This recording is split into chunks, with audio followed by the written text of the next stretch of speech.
আজকের তাজা খবর এজিটি লাইভ 24/7 এ Tabuk ni Bishimajo Indonesia kotor waktu bangka AGT Live 24/7 আমাদের সোনামুড়া থানাতে একটা বলাৎকার দ্বারা মামলা নেওয়া হয়, যেখানে ভিকটিম প্লাস কমপ্লেনেন্ট একটা এলিগেশন দিয়েছেন যে এই বছরই এপ্রিল মাসের 15 তারিখে রাত্র প্রায় 9টার সময় ওনাকে যে সফট ড্রিঙ্ক আছে স্প্রাইটের বোতলে করে নেশাদ্রব্য মিশিয়ে যার এগেইনস্ট এলিগেশন দিয়েছে উনি ওনাকে মানে অচৈতন্য অবস্থায় করেছেন এবং এই অচৈতন্যতার সুযোগ নিয়ে ওনার সঙ্গে শারীরিক সম্পর্ক করেছেন এবং এই নিয়ে ওনাকে অনেকবার ভয়ভীতি দেখিয়ে আরো অনেকবার ওনার সঙ্গে শারীরিক সম্পর্ক করেছেন, এরকম এলিগেশন এসেছে।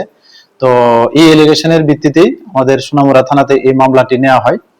তো এই মামলার তদন্তকালীন সময়ে উনি যে প্রিন্সিপাল অ্যাকিউজড, আমরা ওনাকে গ্রেপ্তার করেছি এবং আগামীকালকে ওনাকে মহামান্য আদালতে প্রেরণ করব সমস্ত আইনি পদ্ধতি মেনে। আর তদন্ত করাকালীন সময়ে আমরা এটাও জানতে পেরেছি যে যিনি ভিকটিম এবং যিনি অ্যাকিউজড ওনারা দুজনেই মানে একই গ্রামের বাসিন্দা এবং দুজনেই সাবালক এবং দুজনেই বিবাহিত। তো আমরা দেখছি যে এটার পিছনে আরো কোনো কিছু কারণ আছে কিনা। তো যদি এরকম কিছু থাকে বা এটার মধ্যে যদি আরো কেউ ইনভলভেন্সি থাকে, আমরা অবশ্যই ওনাদেরকেও আইনের আওতায় আনবো।